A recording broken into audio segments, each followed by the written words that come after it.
नसीब भी हार जाता है तहज्जुद की दुआओं के आगे। फिर तुम्हें कौन सी चीज रोक रही है अल्लाह से मांगने से? दानिशपरी औरत वो होती है जो गर्दिश के रास्तों चलती है और अपने दुखड़े किसी को नहीं सुनाती, ना ही किसी के सामने रोती है। मोहब्बत कभी कभी यकीन की सबसे ऊंची सीढ़ी से इतना जोर का धक्का देती है कि इंसान सारी जिंदगी किसी पर भरोसा नहीं कर सकता।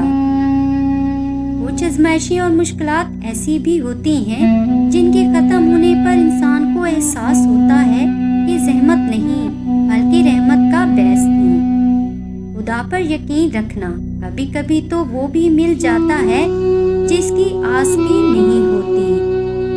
देर लगेगी मगर सही होगा, तुम्हें जो चाहिए ना वही होगा। दिन बुरे हैं मगर जिंदगी तो नहीं, सब्र रखो, यकीन करो सब अच्छा होगा।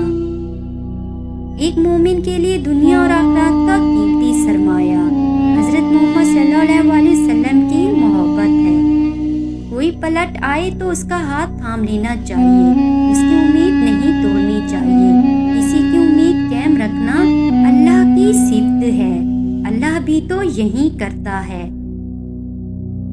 खुद से मोहब्बत करें और खुद की परवाह करें, अपने लिए सोचें, अपनी ज़ात के लिए फैसले करना सीखें। क्या खुद से मोहब्बत करने के लिए इतना काफ़ी नहीं कि अल्लाह आपसे मोहब्बत करता है?